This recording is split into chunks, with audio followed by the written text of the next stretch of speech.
సిటీలో వందల కోట్ల విలువైన భూముల్లో పేదలకు ఇందిరమ్మ ఇండ్లు కట్టిస్తామన్నారు మంత్రి పొంగులేటి శ్రీనివాసరెడ్డి. త్వరలోనే సిటీలో ఇండ్ల నిర్మాణానికి సీఎం భూమి పూజ చేస్తారని చెప్పారు.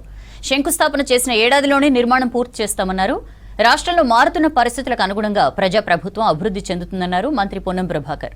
తెలంగాణ ప్రభుత్వం పేదల కోసం పనిచేస్తుందని తెలిపారు మంత్రి అజరుద్దీన్. బంజారాహిల్స్ లో ఇంటిగ్రేటెడ్ సబ్ రిజిస్ట్రార్ కార్యాలయం శంకుస్థాపనలో పాల్గొన్నారు మంత్రులు. రిజిస్ట్రేషన్ కోసం వచ్చే ప్రజలకు అన్ని ఏర్పాట్లు కల్పించేలా ఇంటిగ్రేటెడ్ సబ్ రిజిస్ట్రేషన్ కార్యాలయాల నిర్మాణం జరుగుతోందని తెలిపారు. ఈనాడు ఏదైతే ఈ 3 కార్పొరేషన్ల ఔటర్ రింగ్ రోడ్డుకి ఇన్నర్ సైడ్ ఉన్న 3 కార్పొరేషన్లోని సబ్ రిజిస్ట్రార్ అన్నిటినీ కలిపి 13 సబ్ రిజిస్ట్రార్ ఆఫీసులుగా ఏర్పాటు చేసుకోవాలని ఒక ప్రణాళికను తయారు చేసుకొని ఎవరైతే పేదవాళ్ళు కానీ ధనికులు కానీ చంటి పిల్లలతో రిజిస్ట్రేషన్ ఆఫీసుకు వస్తే గంటలకి గంటలు చెట్ల దగ్గర పుట్టల దగ్గర నిలబడి వారు ఉండటానికి చోటు లేక ఇబ్బంది పడుతున్న పరిస్థితి గతంలో మనం చూస్తున్నాం.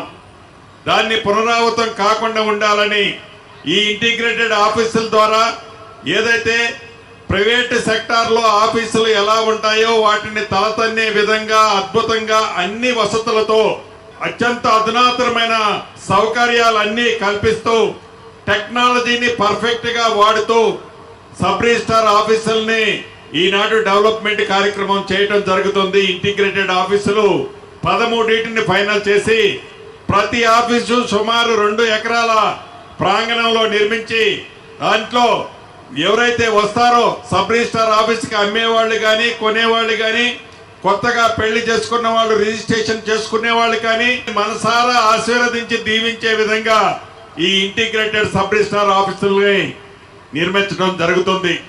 దీంట్లో భాగంగా ప్రభుత్వ భాగస్వామ్యం, ప్రభుత్వ రూపాయి ఖర్చు లేకుండా ఏదైతే ఈ హైదరాబాద్ ప్రాంతంలో రియల్ ఎస్టేట్ లో కొన్ని దశాబ్దాలుగా ఉన్న అనేక కంపెనీల చేత ఈ సబ్ రిజిస్ట్రార్ ఆఫీసుల్ని వారి ఫండ్స్ నుంచే రాష్ట్ర ప్రభుత్వం నుంచి 1 రూపాయి ఖర్చు పెట్టకుండా ప్రభుత్వ భూమి వారికి ఇస్తే ఆ భూమిలో అత్యంత అధునాతనమైన భవనాలు సకల సౌకర్యాలతో నిర్మించే బాధ్యత వారికే అప్పగించి దాన్ని రాష్ట్ర ప్రభుత్వం టేక్ ఓవర్ చేసుకొని నిర్మించిన భవనంలో అద్భుతంగా దాన్ని ప్రజలకు మంచి జరిగే విధంగా ప్రజలకు అన్ని సౌకర్యాలు ఉండే విధంగా ఆ భవనం ఉపయోగపడే విధంగా ఏర్పాటు చేయడం జరుగుతుంది.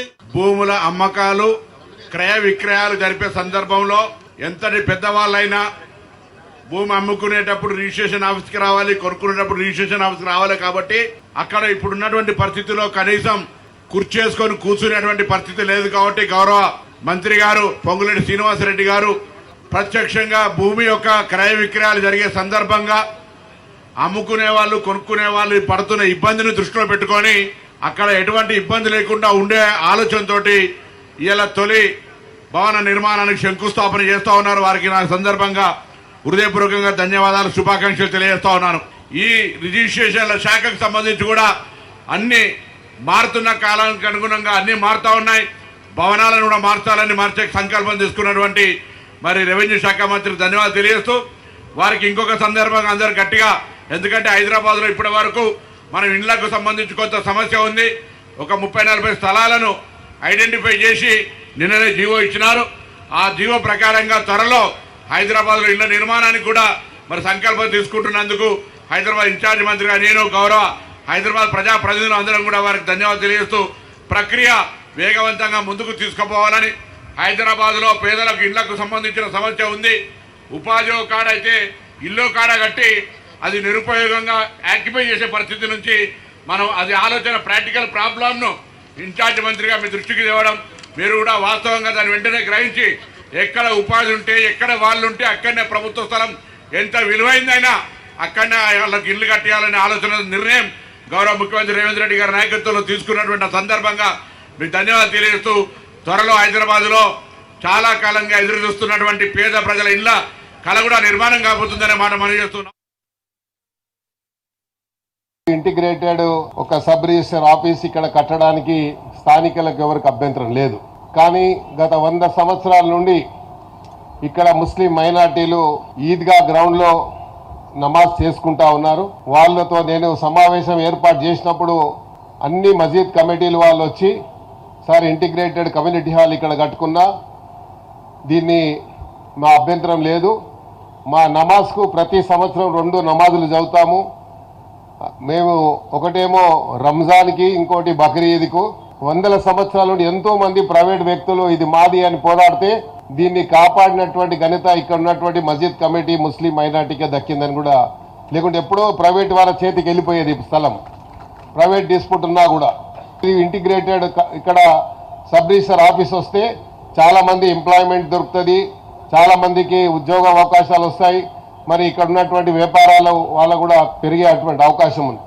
నేను మంత్రి గారితో రిక్వెస్ట్ చేసేది ఏంటంటే, ఇక్కడ ముస్లిం సెంటిమెంట్ ఉంది కాబట్టి ఏదైతే ఓపెన్ స్థలము ఇంకా 12 గుంటలు ఓపెన్ స్థలం ఉంది, దీంట్లో ఇంకొక 5-6 గుంటలు అంటే ఎట్లాగో ఇది ఓపెన్ స్థలం వదులుతాం మనము, కిందికి హైట్లో ఉంది కాబట్టి కింద పార్కింగ్ చాలా వస్తుంది కాబట్టి దయచేసి మంత్రి గారు ఇక్కడ ఉన్నటువంటి ప్రజల యొక్క సెంటిమెంట్ అర్థం చేసుకొని, मैं भी आपके तरफ से मैं वादा कर रहा हूँ इंशाल्लाह जो है जरूर जो नमाज करने का 2 नमाज अब पढ़ते हैं उसके लिए मैं समझता हूँ मंत्री जी जरूर आपको इजाज़त देंगे, इसलिए कि ये ज़मीन बचाने में आप लोगों का बहुत बड़ा योगदान रहा और आप ही की बदौलत ये ज़मीन जो है कोई प्राइवेट वालों के हाथ में नहीं गया, ये जो है फिर गवर्नमेंट को आया, इसको बचाने में आप लोगों का बहुत बड़ा योगदान है। इसके लिए मैं आपको मुबारकबाद भी देता हूँ।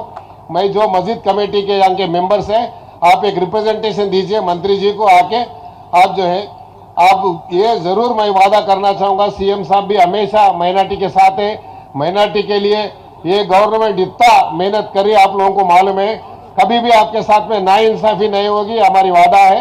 ज़रूर जो है आप लोगों के लिए नमाज पढ़ने के लिए ज़रूर जगह मिलेगी, ये मेरी वादा है।